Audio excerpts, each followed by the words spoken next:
Il a lancé une brique sur une voiture de police. Après avoir lancé la brique, il s'est enfui avec un air provoquant, sans aucune peur. Mouse a vu ça de ses propres yeux. Il a tout de suite été passionné. Ils sont allés ensemble au point de rassemblement de cette équipe. Les membres du groupe leur ont demandé s'ils s'étaient perdus. Mouse a dit directement qu'il voulait rejoindre leur équipe. Les membres l'ont regardé de haut en bas. Ils se sont moqués de lui parce qu'il n'avait même pas une vraie moto. On joue pas là. J'ai dit foutez le camp, je dois répéter. Lamont s'est énervé tout de suite. Va te faire foutre alors. Quoi, tu viens de dire quoi là? Oui. L'ambiance est devenue très tendue, prête à exploser. À ce moment-là, le chef du groupe est arrivé. Il a dit à Mouse, si t'as du talent, montre-le tout de suite. Sinon, ne perds pas ton temps ici. Tu vas gérer, Mouse. Vas-y, Mouse. Mais juste à ce moment-là, la moto de Mouse a calé. Il a essayé de la redémarrer, mais rien n'y faisait. Comme ça, Mouse a raté sa chance de rejoindre le groupe.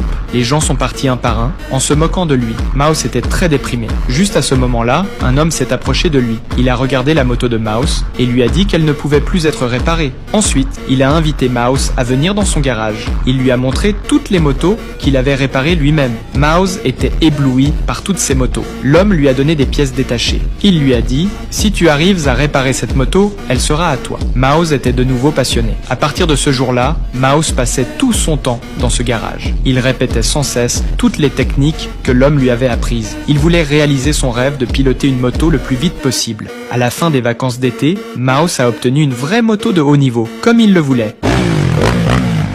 Bien. C'est quoi ça? C'est ce que ça rapporte d'écouter Blacks.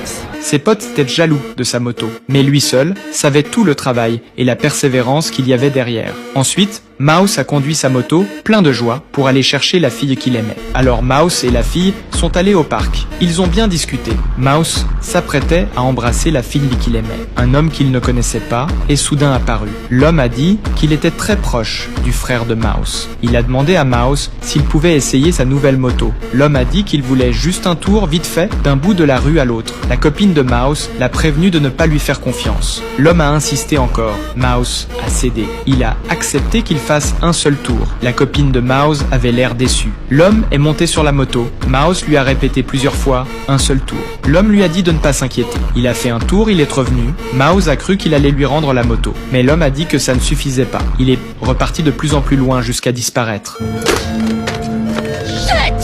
Mouse a couru vers ses potes, paniqué. Ses potes avaient l'air désolés pour lui. Lamont lui a dit d'aller raconter ça à Blacks, son patron. Mouse savait que Blacks allait le tuer. T'attends quoi, bouffon? Il va se passer quoi? Tu crois quand je sais pas qui va lui raconter l'histoire? En plus, je le connais, le gars qui a fait ça. Quoi? C'est qui? Derek. Mouse et ses potes l'ont retrouvé. Le type s'en fichait. Il a dit cash qu'il avait déjà revendu la moto.